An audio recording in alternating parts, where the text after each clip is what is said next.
Yeah. Okay, so as per requested, I dug out some classical King's Indian games for you to cover a couple of themes. And I think it's rather counterproductive for me to show you King's Indian main lines for two Yeah. reasons. A, because it will make you believe that the King's Indian is the best thing that can happen to a man in life. And it's not quite the case because we very often get to play the main line. And number two is actually that's the first point that it will be a very small amount of main lines that you will get in your Yeah, life, I've noticed that. and the Yeah. rest of them is going to be sidelines. So Yeah. I dug out something that is actually a different move order, but as you can see by now, we are heavily in a King's It's a Indian King's Indian. territory, and I thought that we can discuss a couple of motifs about this line and just see which way to go with this variation. B3 is not stock standard main line, but very often you see that these variations are very fluid and often transpose into each other. Yeah. H3, E4 or E4 followed by H3 is the most commonly played variation. Rook E8, Yeah. E4. E4 is never hanging because after takes, knight takes, the bishop is covering it. Yeah. Um, C takes. Now this I consider to be a little bit early. I like to Okay. first play C6, yes, and potentially even A5 before I commit to the take. But almost exclusively, eventually we'll have to commit to the Little take. transpose. Yeah.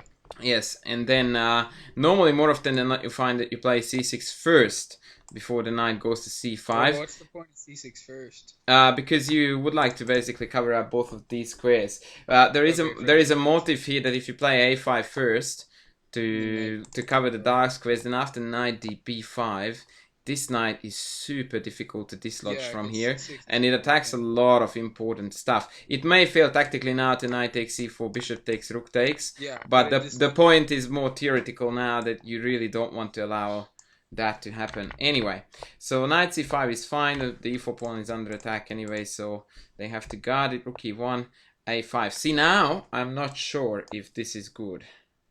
Oh, because our queen's covering D. Can we still do the same tactics? Let's see. Knight takes. No, I don't think so. Bishop takes back. Now that we can. Sorry, never mind. Yeah, knight takes, knight takes, knight takes, and we are still good because we win Okay. on the And diagonal. So it still works, but you really so is have that to why watch we out. release the tension in the center The until idea with releasing the gotta be on the tension dark is square? because otherwise they will release it in a far uglier way. And the Yeah, main and we don't concept have a is nice that spot. now we will have a fairly decent amount of play on the dark squares. Yeah. And also, whilst the position is a little bit passive, it's very difficult to bite into. And you will Yeah. find that often White finds himself in a standstill where they can't build the position up any further. Everything seems to be on the best squares, and somehow they just can't make progress. So they start to move backwards in order Yeah. to, regroup and find new Yeah, and then targets we and get to make whatnot. progress. Yeah, that's right. So bishop Possibly. b2. I actually prefer to put the bishop as white on e3. So Yeah. very often white ends up playing f3 and then bishop e3. It seems to me to be more to the point because from b2 you are only indirectly covering d4, whereas from e3 you are covering it directly. Yeah. And also I like to have some presence on this diagonal. You will see soon why. Bishop b2, a4, very ambitious play. The idea behind a4, and once again I probably would have preferred c6 first and then a4, is that if they play b4, you get to play down there. And that is a little bit of an annoying wedge in their face. And after something like bishop here, knight e6, things are looking fine in dandy. Yeah. Okay, just to show you a cool motif. If bishop e3, knight g4. That's how we roll, my friend. So if queen takes, we take on here, and then the queen is on. Yeah. If the knight takes, then bishop takes back, and if bishop d4, then after knight e5, this is very awkwardly hanging. Yeah. Yeah. Oh, cool. So now Yeah, we managed to get the better of them before they could solidify the position. Imagine if this pawn was now back here. White would be yeah. far ahead. Far, Jumping far around. ahead.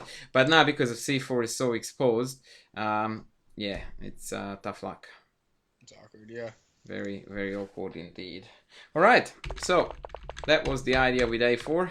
They played rook c1. It's a bit comical. The idea is to free up the a1 square for the bishop. So if you play a3, then it could go drop back to a1. But the Yeah. problem is that it gives up the a file. Okay. Okay, so now c6 was played. bishop drop back to a1 to get out of this with the tempo. But realistically, yeah, it has got to gain its issues. Swap, swap, and queen b6. Very common to put the queen on b6 in this variation. Direct pressure there, indirect pressure there. Oh, yeah. Awesome. Okay, what would you do now? Please try not to look on the right side. Let's see. Well,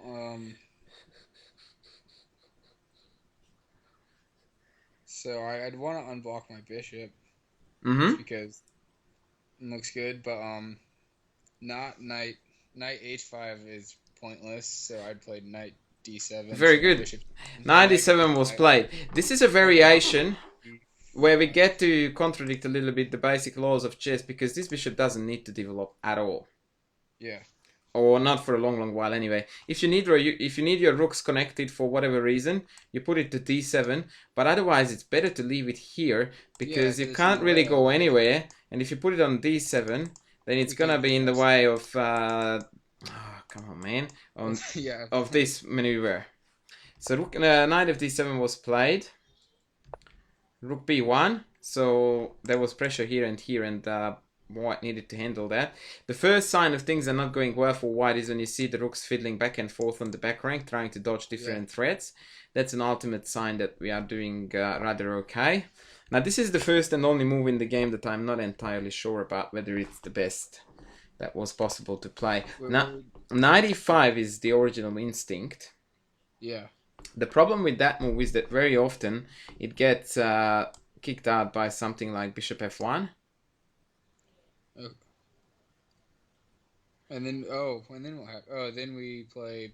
But now we normally have a variety of tactical threats. I don't know if any of them work now based on being d4 under attack. Yeah. Like one of my favorite ones that I can't really show you now because the position is not perfectly set for that. So let's assume that this knight was here. You would be threatening with queen takes, and then knight check wins the queen, right? Oh, yeah. And when they defend it against bishop g2, so let's assume that this is our position. Can you still find a way to win a little bit of material here for black by force? Let's see. It's a beautiful tactics that is very, very common in this variation. I mean, let's see. Can't we just do... Well, it doesn't want any material, but we could do the same thing. Because we have queen takes, check, bishop takes, then bishop takes the queen. Yes, that's right. But that case, you didn't win anything. Yeah. So, and I want to win stuff. Yeah. Let's see. Well, what about we knight takes c4, and then the knight's hanging? Now, careful with that, because a knight takes c4, White has got a very strong counter strike. Knight takes c4, and then what does he play? Knight takes c4 is actually losing by force. Oh, ouch. Okay. So let's refute that, because you need to see why. Knight takes c4, and then... Let's see. Oh, knight takes c4, then knight a4 is... Bingo! Knight takes c4 is terrible because knight a4, queen is hanging, knight is hanging, and the bishop guarded the d4 knight. Yeah, so it's just terrible. Okay. Yes, that is terrible. So let's find a good one. Okay, let's see. It still has to do something with this motif, but you need to add an extra element to it to make it work so that you win material on it. Oh. I don't use that guy. Let's see.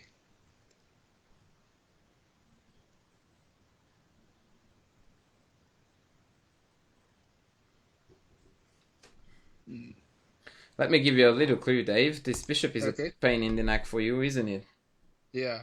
Mm-hmm. Oh, we do bishop takes h3?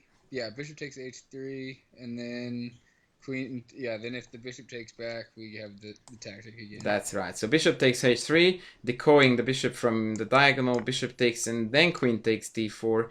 And now after queen takes knight d4 check, we want a pawn in the game. This is a very spectacular tactics that is very commonly featured. So what I'm saying is that after knight e5, I think bishop f1 is legit. Yeah. And yeah, it probably could have been a way to go. He decided to drop back to f8. You will see why in a second. So it also wants to undermine d4 square and eventually take control of it. Yeah. But we've got another move up our sleeve that you will really like in this system, which is pawn h5. Remember this move, please, because it's very important. The idea is that we want to push in h4. And then we can... And cause further damage in the pawn structure. If they play h4, then you redirect the knight back to f6 and g4. And every single pawn move they make is going to just cause further weaknesses. And finally, if they do allow h4, well, that's a pain in the back too. Yeah. So they played rook e2, h4. And see, this is an ultimate case of why I prefer this bishop to be here. Because now h4 could be met with g4 without chronically weakening the f4 square. So imagine this bishop was here, your next move would be f4, laughing. So now we could play maybe knight e6, knight e4. Or even check first and then knight e6 and then blockade that square and easy strategical win. Please note how disastrous this bishop is. Yeah, it's terrible. So after h4 they decided to swallow the bitter pill and just defend the rook with another piece. But this was actually another tactical blunder, and we have got is this a Bronstein game? I was pretty sure you would recognize this eventually. Yes, it is Bronstein. I've seen this game, yeah. Right. Do you remember what the go is here? Let's see. Oh, well, I remember the move, but I don't remember the point. Okay. I remember he sacrificed the exchange, but So that is an important thing, that it's very good that you remember who played the game and you remember the move, but we also need to understand we need another point. What's happening here.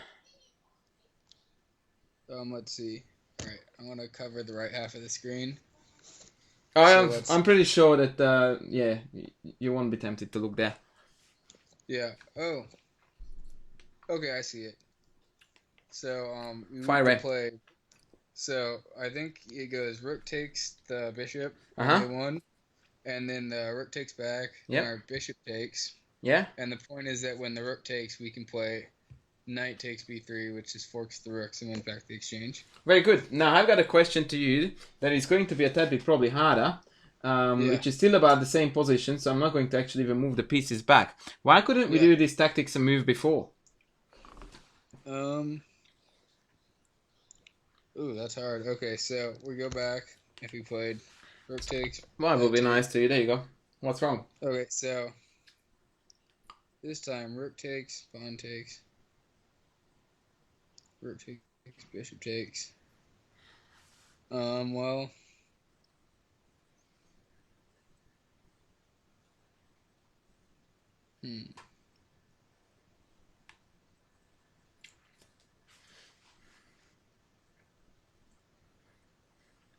Oh, because then our queen would be hanging. That's right, of course. So rook takes, bishop takes, queen takes actually pins the knight to the queen, so we can't go knight takes b3. So if you think about it that way, why try to be overcautious by overprotecting everything? And in fact, that was the move, the very move that allowed us to execute these beautiful tactics. Yeah. All right, black to move. What's best? Let's see. Well, if we take the rook, we've just accomplished pretty much nothing. I would tend to disagree with that, but well, we've got our material back, but we want to win. So it is actually a beautiful line. So what I would like to do now, Dave, is that I will tell you the move you work out the line. The line starts with queen takes f2. Okay. And so, I want you to tell me how we win after this. Well, the first thing you want to, I'd want to, let's see. So you need to. It would be really nice to play bishop takes h3. I agree with that, but I'm not going to say anything until you tell me a forced winning line for black. So so he takes there, bishop takes h3, and then, well, king can't take and bishop can't take, so then he's got to find something else. So then let's say he played rook to, yeah, then he plays rook g1. Yeah. And then, so queen takes, bishop takes, rook g1. And then, ooh. All right. I will give you a minute, buddy. I need to run out for a second. You need to figure out this line. And then you also need to tell me what happens in case of this, okay? These are the two lines I want you to give me a forced win. I will be back in exactly a minute. That should be sufficient for you to work it out. Be right back.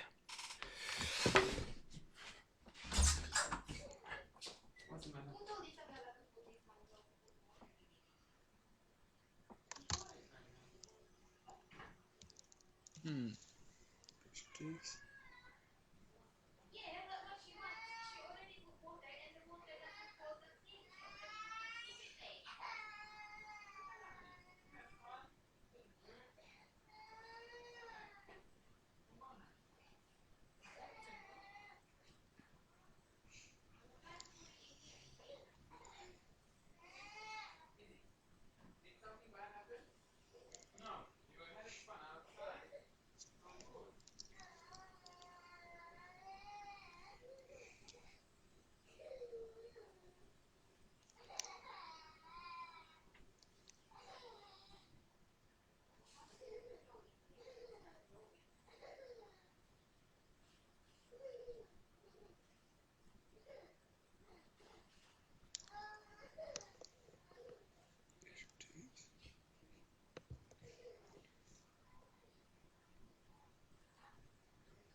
Okay, figured that one out. Okay.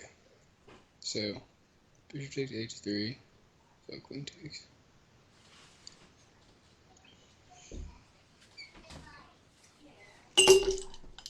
Okay, so I figured out queen takes knight, I think. Alrighty, bud. Sorry for the So, awkward pause. so- You figured out, I guess. So if queen takes b3, Yep. we have bishop h3. Yeah, very good. That's a And then- beautiful move, by the way. And then rook g1. Yep. And then we're gonna capture with the pawn. So we're gonna play pawn takes g3, and the king goes to h1. Why And wouldn't then I take you on h3, my friend? Oh well.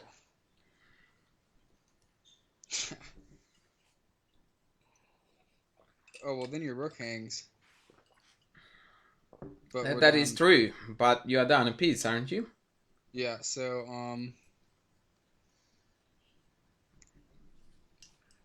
So if we play queen, oh man, I had a nice mate. Oh well.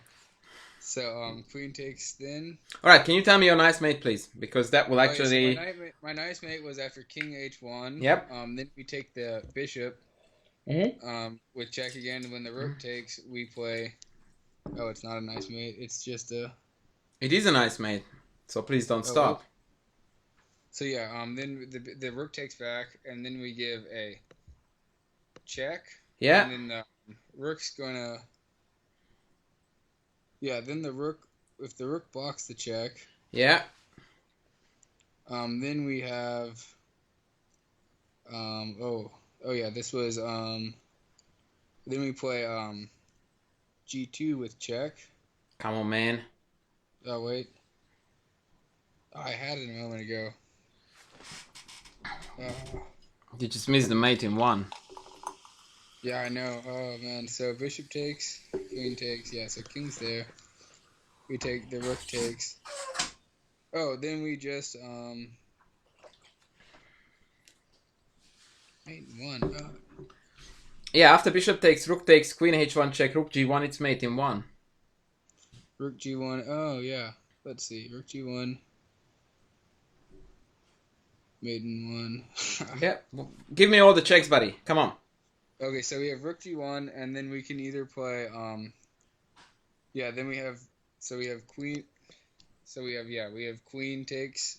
Yeah, that's obviously not it. Keep going. Okay, so then pawn takes. Pawn can not take anything. What do you want to take with the pawn? I'm confused. Oh yeah, wait, never mind. So then other check.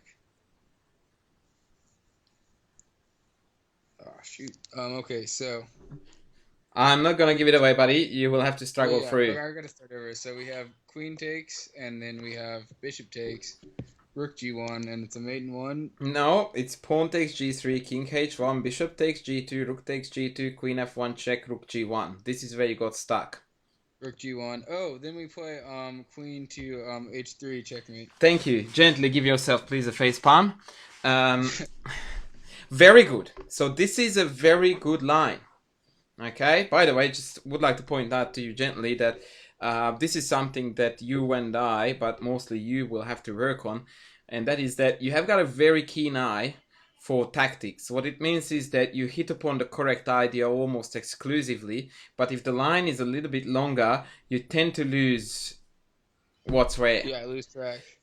And occasionally it leads to either incorrect assessments, which may make you not to play the correct move, or incorrect calculations first, where you actually do play it, but it turns out to be that, oops, shoot, things were not where I thought they would be. So this line is fully correct. The only reason why it doesn't work is because there is a move order issue in it. You played it out in the incorrect order. So you need to figure out now where you should swap the move order in order to avoid that line where I could take your bishop on the king with h3. Okay, so we take with the pawn first, and then the king moves, and then we take the bishop, and the bishop can't take back. Yeah, then we take the pawn on h3, because the bishop can't take back because it's mate on h2. Yep, why can't I play something like queen a2 to defend the queen g2 mate? Okay, so we have there, queen a2.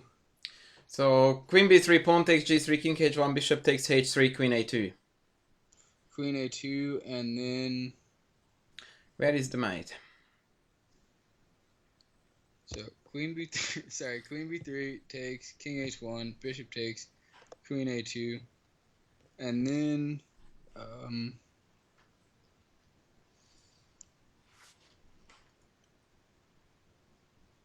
Oh, well, we can take the bishop, right? And then, yeah, with our bishop. Yeah, that's another mate in one, yeah? Yeah, it looks like it. Alright, I'm just checking, because these seem to be a little bit more chalky than we would prefer it to be. Good. Okay, so we successfully dealt with queen takes b3. Give me your best on rook a2. Well, we can play...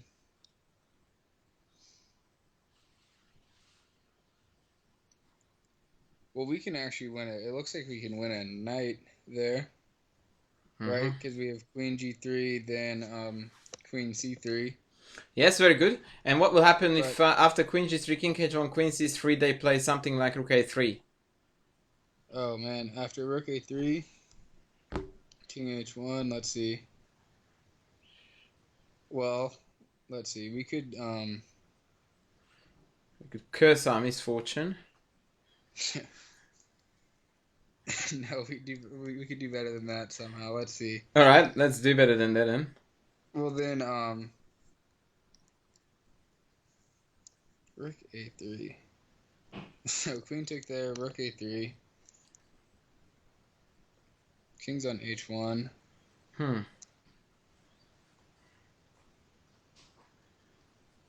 I'm probably missing something fairly obvious here. Yes, what you are missing here, Dave, is that you forgot about material balance. So you are manically trying to save the knight instead of trying to think outside of the box and thinking like, oh, actually I have got 2 knights and 75 pawns for the rook. So losing that knight is not going to be the end of the world if I can do some additional damage while they are busy taking it. Well, let's see. So let's do that said additional damage and go from there. Okay, so he's got the rook there. So what I'm trying to say in a very clumsy and euphemistic way is that take whatever you can right now while you can. Pawn and be okay with it. Can I grab the c pawn and just You could, but and you That's might be happy with that. I wouldn't be. I want more. okay. I'm a So rook takes greedy there, dude. rook there. Take something else. And again, I'm afraid that this is where visualizing is a little bit in our way, because you're not Yeah. seeing what else is under attack, which is actually rather kind of obvious. What else can Alright, you so take other than the c4 pawn? rook a3. I'm pretty sure, Dave, that in your mind this pawn is still here, which blocks your vision to here. Oh, I can take that pawn. Yeah, with my Hmm? bishop. That's not That hard, is is it? open. Yeah, there we go. And Yeah. so consequently, after rook takes b3, you get to take the bishop, king takes, and then you take c4, and now you have got another pawn hanging. Yeah. So now our Yeah. No. 75 pawn advantage went up to 98. Yeah. And so that's actually how the game went. Bang, Oh, that's awesome. bang, and now we have got, yeah, like more pawns than ever. Yeah, we're making a queen, hopefully. And yeah, he just had enough here. The rook is about to penetrate that way. Yeah, let's. The exchange is irrelevant. The king is naked. The knight is about to return the fray either this way or that way. And Yeah, and we have a bunch oh, of plus fast attacks. also white can't really go hero here because we will check down the rook. So yeah, it's probably wiser to call Yeah, it it looks quits. pretty well. In fact, regardless of where it goes, we will win this rook by force, because if it goes back Because to we the have the back check. rank, then we have a check, and then we have another checky here, and then okay, we may not win it by force now, because I think after this check they may be able to drop back, but yeah, this is just downright disastrous. Right, Like yeah. maybe knight e6 just hitting here, threatening queen f4. Yeah. It's too nice to be true. Right, so that was an interesting thing to see, because there was a lot of things that I learned about you, and hopefully you learned about yourself while going through this game. Number one is that you realize that you have got a very decent chess culture in recognizing positions and players, which is a brilliant thing. I used to be like that too, by the way.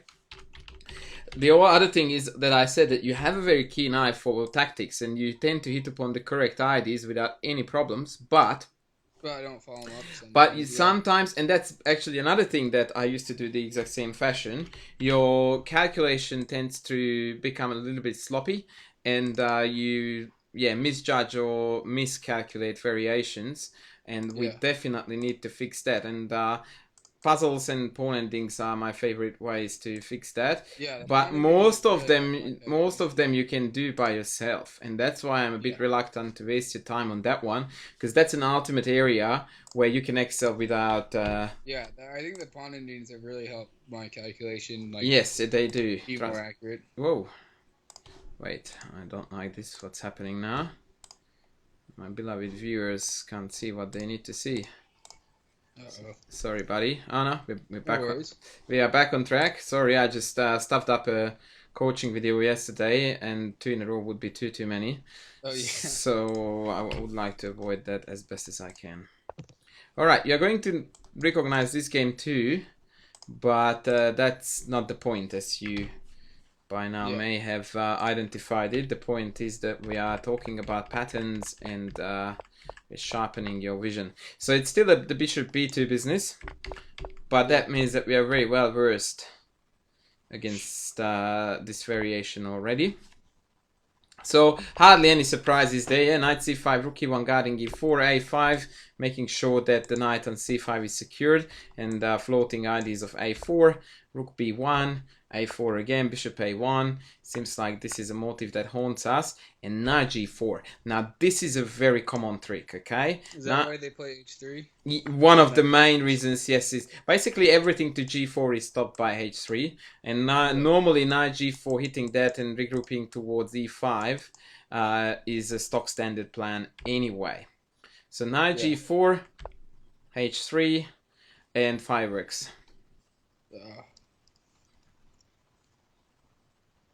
Well, we have the... Well, no, our queen would be hanging there. So this time...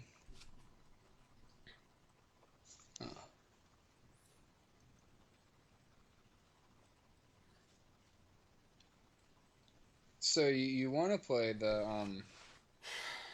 It'd be nice to play the same idea with rook takes, but then our queen's going to hang at the end of that, so... That's correct. Plus now your g4 knight is a bit of a worry as well. So we have to Yeah. be a little bit trickier. Yeah.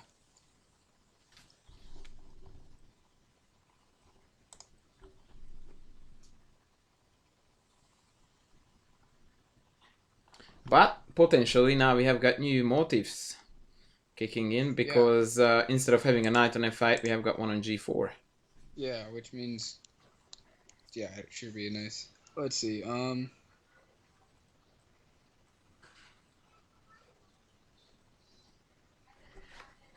Okay, so let's say.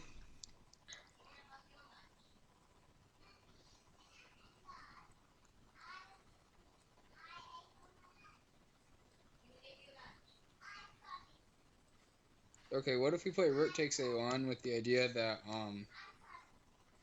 after say like the rook takes back, if we take on f2, if they take back with the queen, we can take hitting the rook and threatening to pin the queen to the king. Sorry, I lost you. Rook a1, knight f2, queen f2. What do we do? Well then we would play our knight to, knight b3. And if knight takes back? Then we play, oh shoot. Yeah, well then we resign. Oh, thereabouts, yes. So let's get our act together here because you missed a very, very obvious move. So, okay, so... It's going to be another facepalm moment. Yeah, I'm sure. So, yeah, rook takes a1, knight...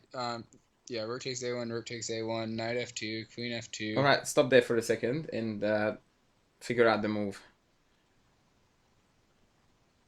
Oh, well, yeah, knight e4 is kind of a...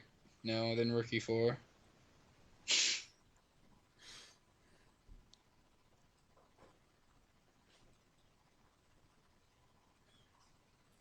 Keep blocking, mate. No help from here. Yeah.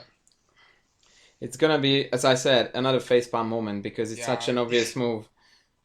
Okay, so rook, knight takes, queen takes, and then... Oh, it's...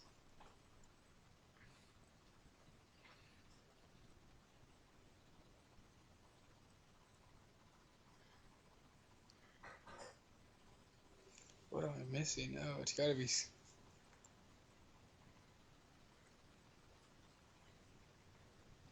Oh, well then what if we played knight to d3, so then we can take the knight back. You realize that knight d3 is actually a fork on the queen and the rook. Oh, that too, yeah. So you didn't. So this is, Dave, something that we need to work out. Why your vision is so foggy here after only 2 moves. So literally take. Why do we not see that this is such a killer blow? Like you are going to take everything on that diagonal plus a family fork. Plus those guys, yeah. This you should be able to visualize because it is so close to the initial position. It's literally 2 pairs of moves. Yeah.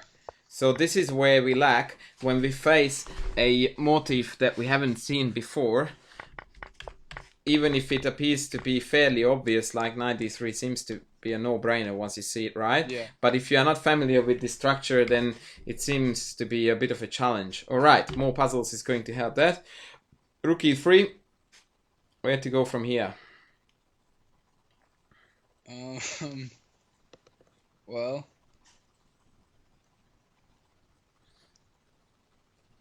I actually already displayed the move, but... Yeah. So,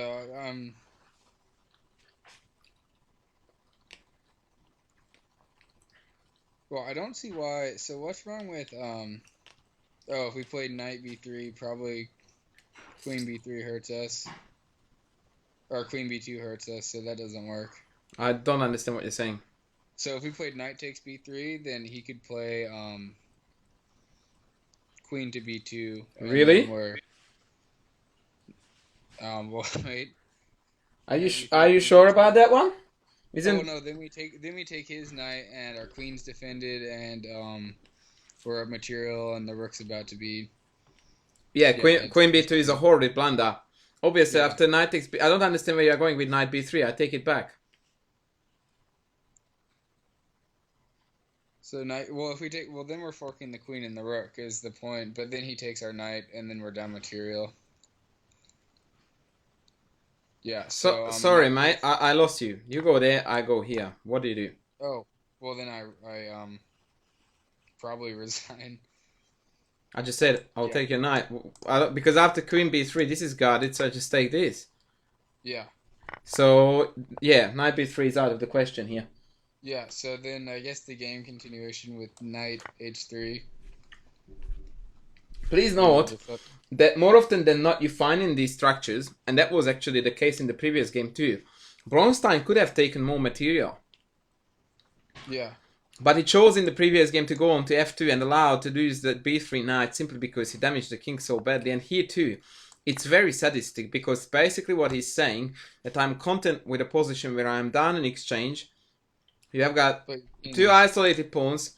I've got 2 pawns for the exchange, and you are basically dead because you have got no plans, and I'm dominating the board and the dark squares.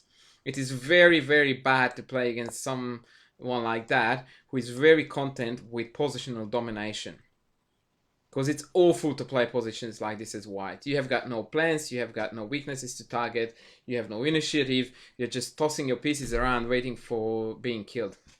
And here knight f2 is another spectacular switchback. So obviously queen takes loses to bishop d4, once again securing the whole entire family. And otherwise knight g4 is going to be brutally strong too. Rook f3, and he just fell apart here. This looks terrible, yeah. Yeah. And once again, he's not even looking at, how to pinch stuff. Nah. Yeah, no counterplay for the opponent means a safe and free win. And that's it. Yeah. Bang, bang. How humiliating is that? Oh, that hurts, yeah. Okay, I think that this may have been a little bit of a time scramble. Mind you, queen f8 is a particularly dirty move. Oh, that's me, yeah. And they had enough, because actually that would hurt too. Yeah. Oh, that was awesome. That was pretty neat, wasn't it? Yeah. Okay, now, the next game I'm going to show you is going to be an even bigger total mess and chaos. So brace yourself, my friend, because you asked for it, and therefore I decided. I'm happy for it. I decided to deliver, but this is going to be some really, really, really, truly hardcore stuff, especially if I manage to locate it. I have spoken about this book. Have I? Yeah, I have. Janza, Dynamics of Chess Strategy. I'm pretty sure that was my first book that I introduced in the Exploring My Chess Library videos. Come on, mate. There we go. Okay. All I need now is to figure out how the heck to get there. Okay. Let's do this, my friend. Let's do this. I'm going to set up a position this time. Okay. Because I can't really be bothered because it's so difficult to go through all the variations. As per always, Lichess is letting me down a little bit.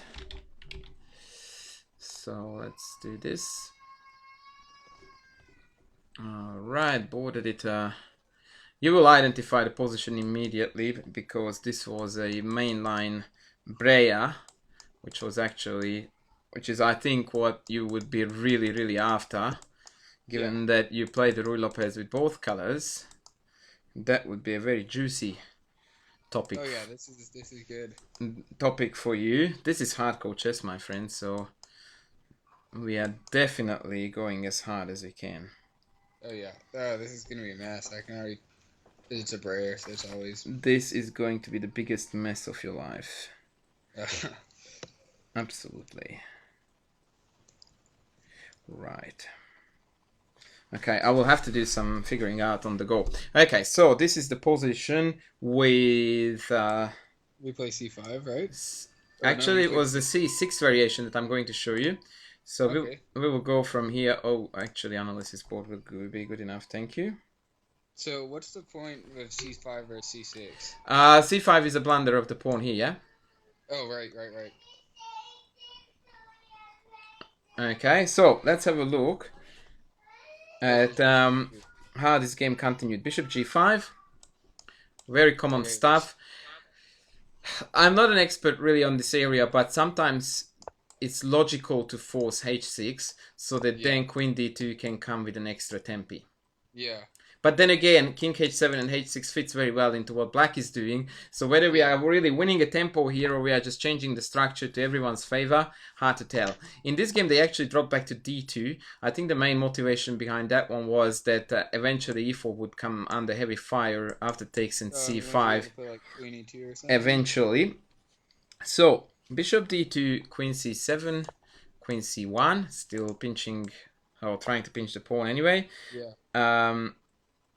King h7, and white played here h4. What? Now that is getting very juicy quite early on, right? Because Yeah. normally this is not stock standard. Yeah, and h5 looks pretty scary to play for black. Yes, that's right. So we really need to watch out here what's happening. And I think that white's position is actually superior here. Yeah. So if we fly back a little bit, after bishop g5, they recommend queen c7, which seems to be a lot more prophylactic, really. Yeah. But in this case, queen d2 clamps down on that h6 square. So this is the big dilemma, and you know it really well. That sometimes it's good to allow it, sometimes it's not. To be perfectly honest, yeah, I think it's annoying because if you play h5, then I think we get to play the ultimate attack like this. Yeah, that's looking really suspicious. So that's looking really good. And so, yeah, let's go back to queen c7. So obviously against queen c7, we are going to play... Oh, come on, dude. Where am I? Oh, here. Okay, promote variation. Queen d2, knight f8. Oh, no! Shite. Knight f8. Yeah, because it wants to come to e6. Oh, we want to go there, chase the bishop. Yeah, but I stuffed up something, so I'm going to have to fiddle about a little bit. Because I needed to put the rook on e1. The rook was already on e1. So, knight f8, bishop f1. Another very strange move, really.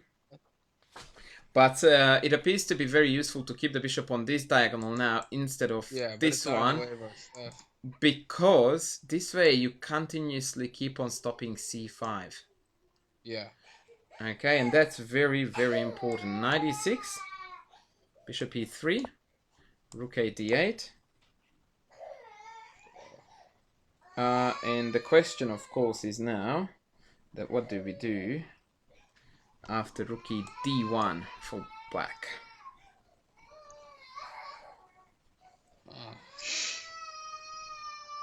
Bear with me. Knight e6, bishop e3, rook d8. Actually, sorry, they played queen c2 first, covering e4 again. Knight d7, hitting here. And this was the moment, it's a very interesting call, because here, white actually could have gone this way or this way. Which one would you prefer? Well, I like the A file, so I'd probably move my E4. Yeah, I sort of gave it away a little bit. But you are mighty right. You do like the A file. You want to keep this as an opportunity, especially because having played knight d7, black basically announced that he's intending to do counterplay against the d4 pawn. That's where all the pieces are pointing. Yeah. And d4 is not really under pressure. So it makes more sense to relocate the rook on d1 and keep the other customer on a1 to penetrate from there. So, Okay, so he played knight b6. Yeah, to get a5 or something. Yeah. And now I need a very good move for white. Very good as in positionally, let's just keep our stuff together. Okay, well, we could either play... Is it too early to play a takes b5 just to keep him from playing c5 again? You tell me. So a takes, a takes. A takes, a takes. And what's the follow-up?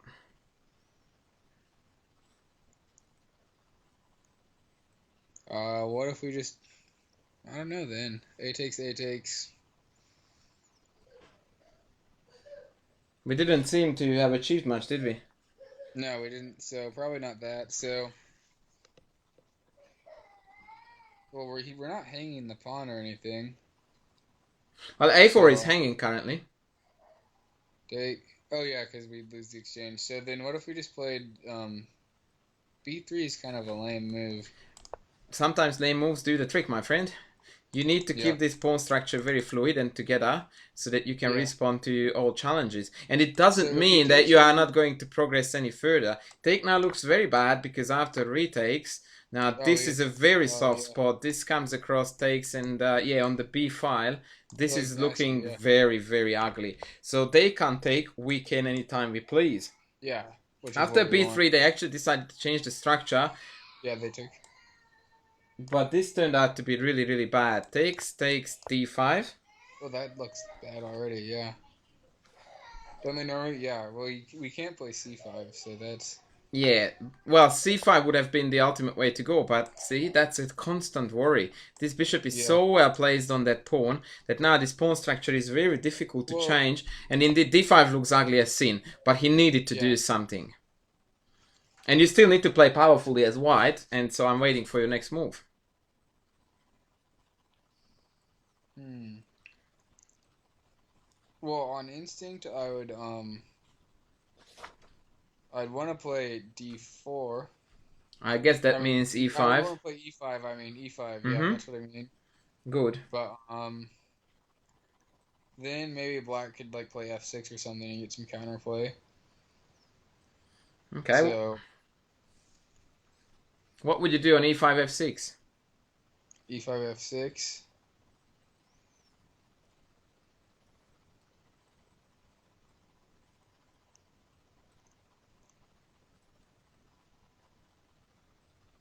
E5 f6.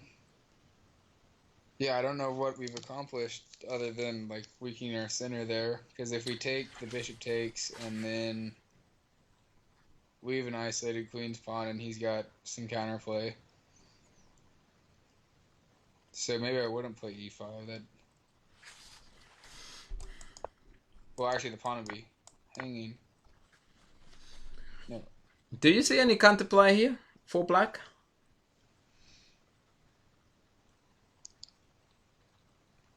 No, you can't really do anything. Because I can. What I'm Yeah. saying is that this king has been weakened. Granted, the d4 pawn is a reliability, but it's not in an open file. Yeah. Oh, so And heavily protected. These two are total disasters. yeah, we would have a kingside attack of some sort. Hopefully. Yes, so give me a good move without seeing the board because I need to respond to my next student. Let's see.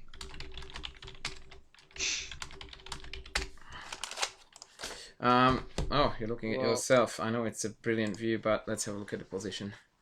All right. Oh, good. So, bishop h6 could be a pain, just because. Okay.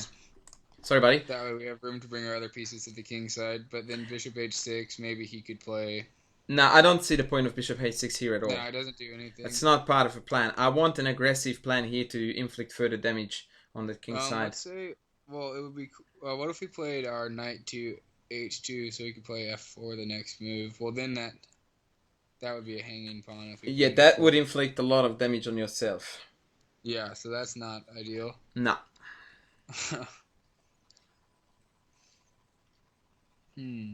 Finding plans is a difficult thing in chess. Yeah. And I don't mean to be sarcastic by this. I do mean it for legit. That king side is in the forefront of your thoughts. These two. Yeah, I know. Well, in particular. We already played. Well, we played h5 earlier. But, you went h4? Yeah, h4. But that is just kind of Simon Williams-y. I don't think so, my friend. I think it's a super cool move. What if you play... Oh, well, the h6, the pawn hangs, yeah. How do you stop this? The only way would be to play h5 yourself, which then we look great. That is a horrific blunder, is what you meant. Yeah. So after this, White was cruising towards an easy victory in a game between Hracek and Arch, two 26 plus Grandmasters. Actually, later on, Black went on to win, but that was a result of lots of poor moves on White's side. This is how the game went. Queen G7, Queen D2. Obvious Raging Kingside attack. This is coming. Yeah. Now this is a legit plan because it attacks all the weak and dark squares. A fantastic position for White. Yeah. Yeah, and this Black looks just kind of silly on the queen side. That's right. Now, I would like to go a little bit back because I would like to show you a different way to play this for Black. Oh, whoa, whoa, whoa. Oh, shoot. Okay, so in this position, instead of knight b6, Schmeichel, famous Slovakian grandmaster, played queen b8. Which probably keeps the position a little bit more fluid for for Black, because now I'm not committed to either side with the knight, and therefore it is more difficult for White to find a target. Rook d2, ed, cd, and b4. This is a quite clever way to try to deal with the pressure on this pawn. He wants to follow it up with c5 and transpose into a Benoni structure. Yeah, which is like what you do if you take. What would you do here if you were White? And let's think strictly in positional terms. This is my last move. What is your positional instinct? First instinct, I want to play a5. Brilliant. Very good. You want to fix this pawn. Now you separated these two. And this is now a constant fixed target. It's very important to fix weaknesses where they are so that they remain weak. If you play something lame like b3 after a5, Black is a happy camper because now there is nothing there to target. Now in the game, after you play a5, Black constantly has to watch out for the weakness of that pawn. c5, d5, knight ef8, ugly but necessary. Bishop c4. I would ideally prefer to put a knight here. Yeah. But that doesn't seem to be a currently achievable scenario because it would take rook back, knight here. And in the meantime, he may be able to plant a knight on e5. I don't know. I would have considered it because our general rule of thumb since Nimzowitsch is that weak squares are best occupied by knights. Yeah. Bishop c4, queen c7. Next move. Bishop c4, queen c7. Well, easy, obvious move, which justifies bishop c4, by the way.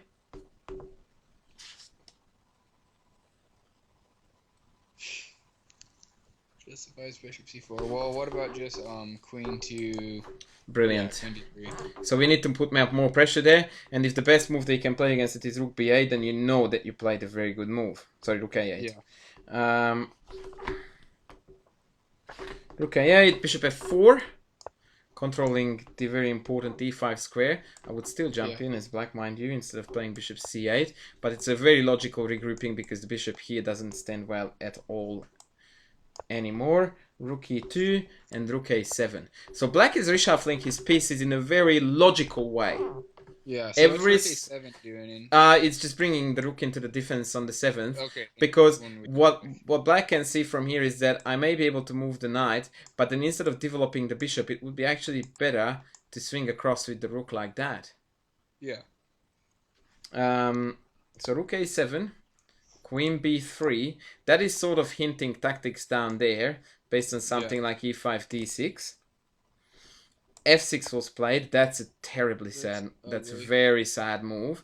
But Black wanted to fortify e5 before jumping in. So it makes some sense that after knight e5, knight d7, you really have to crack me. Otherwise, the e5 piece will cover everything. Yeah. Plus, another advantage of coming here is that we can come here with the queen, which introduces what move as a potential threat?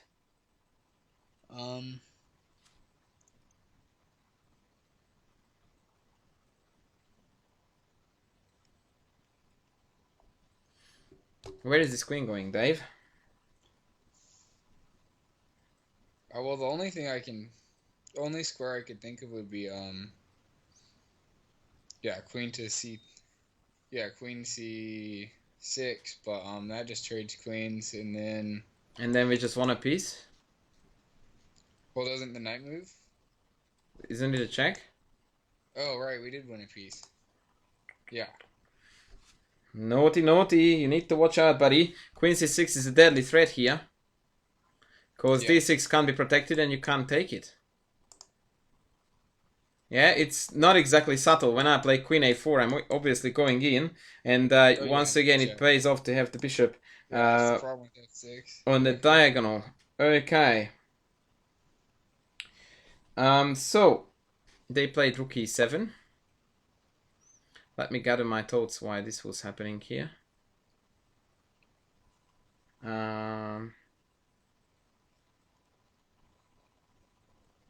Yeah, so after queen c6, you have got knight e5. Okay. And now I want you to find something very cool.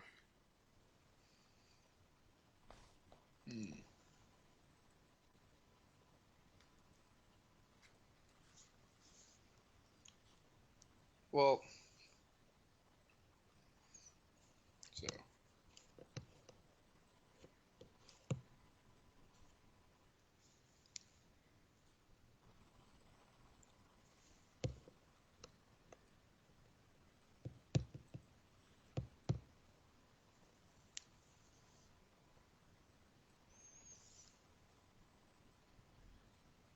so I'm looking at e5, but I'm not sure if he can play c6 with a check or d6 with a check and win the queen.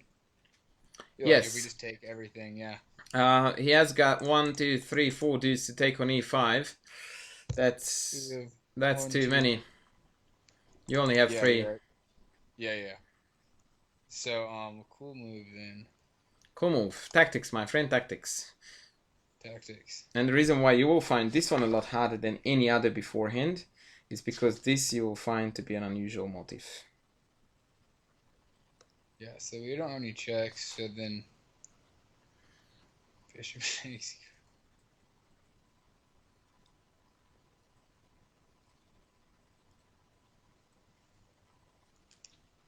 Did you say bishop d6? Yeah, bishop d6, and then after it takes, we can take a couple times, and we can swing the other rook, and whatever takes back is gonna be pinned to the queen. Wait, I lost you. Bishop d6, queen d6. What's your next move? It's not pinned because the queen. So bishop d6, because we lost our bishop already. So bishop d6, queen d6, and then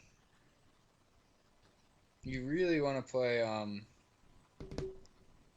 e5, but it doesn't work. So we move. So we move on. Yeah. As in, we look at other moves other than e5 before we give up. So bishop d6, queen d6, and then what other moves would we play? Since we don't have any other captures and checks, you keep on looking at threats. Yeah. So the queen's there. Threats. Only threats you look at is attacking your opponent's queen. Yeah. e5 was one of them. e5's one, and then the other one.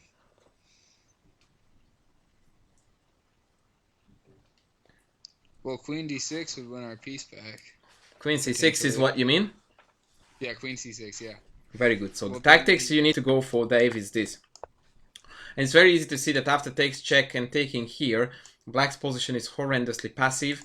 This pawn structure is a disaster. So their only way to get out of this mess is if they drop back here.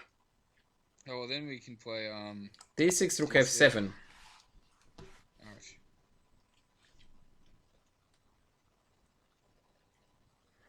And this is where we need to shine. Well, isn't queen d5 really strong? No, because knight random. Oh, right, and then rook defends the rook. It's an easy move, Dave. It's the one that is screaming at you right now. Play me, play me. Well, bishop takes f7. No, that doesn't scream at you because we don't give up pins like that for free.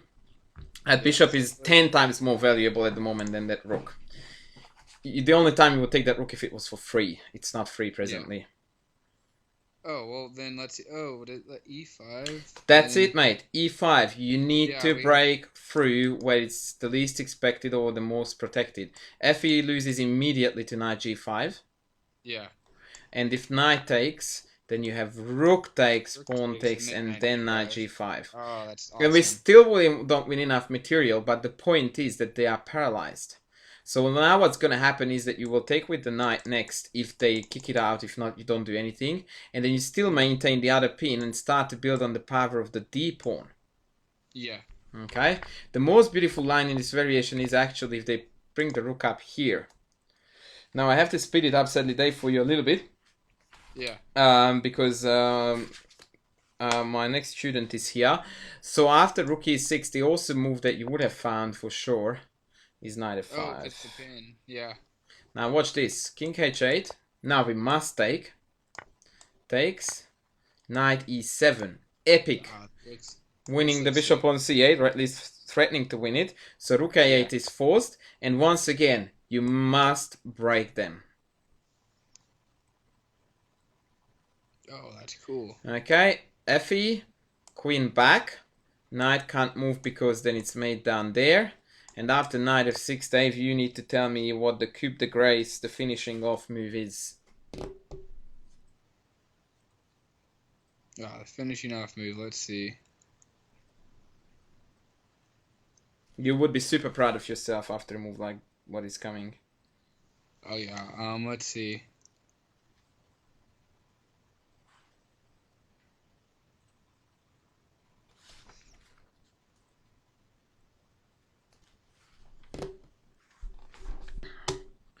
You have got 3 seconds, no pressure. 3 seconds, okay. 1 sec. So, oh yeah, we would just play our knight to g5. Thank you for saying knight e5. Knight g5 is hanging for free, yeah? Yeah. Okay, so what you meant was knight e5 with mating down there. So they can't take you. This is pretty sweet. Yeah. This is pretty sweet, I have to say. And if knight d4? Knight d4. I don't know why, but they say here knight f7. What I don't get is, don't we have a smothered mate here? It's already made, yeah. Oh, sorry, an already made? Like knight d4. Oh, maybe knight d4 is not here. Wait for me. Okay. No, maybe knight d... No, I don't know what the analysis is about here with knight d4. Oh, got it. Never mind. Okay, so if knight f6, knight e5, if bishop h6, then we drop back the queen to c4 with the intention of swinging across here. Oh, man. And that's gonna hurt a lot of things and the pin. So now they play knight d4 to deny that. And then queen f7. Oh. Wow, that is so beautiful. And the finish off, of course, is that now we are threatening to take this piece. But more importantly, we are threatening with this. Oh, that's just great, yeah. Let that be the finish, my friend. Yeah, awesome. For today. Here is what I want, Dave. I want you, and I expected it from another student of mine, and I really insist on you doing it exactly how I am telling you. You go onto the 10,000 puzzles website that I have shown to all of my students. You solve all the maiden fours, and you write down every single solution. You scan it in or whatever works fastest for you, and you send it to me. Okay. So that I will then check it and see how we are traveling there, and I will send you back all those that you need to resolve. Okay. Is that cool? Yeah, sounds cool. Alrighty, so even though we are very good at tactics, you see how we still need to work on it a fair bit to make it a very efficient weapon. Because right now, it is a little bit of a double-edged sword in your hands, but we will definitely make sure with some blacksmith work that it's going to be an epic weapon. Yeah, absolutely. Alrighty, mate. Thanks a lot for tuning in and being with me for today. Am I going to see you next weekend, same time? Tournament next weekend. Oh, best of luck, mate. Nothing is as important as a tournament, especially over the board. So send me the games afterwards because I want to be proud of you. Yeah, okay. Sounds good. Alrighty, mate. I will be in touch. Thanks a lot. Alright, thank you. Alright, cheers, mate. Alright, bye. Cheers. Alrighty, folks. That was that. What an epic mate. Thanks for tuning in.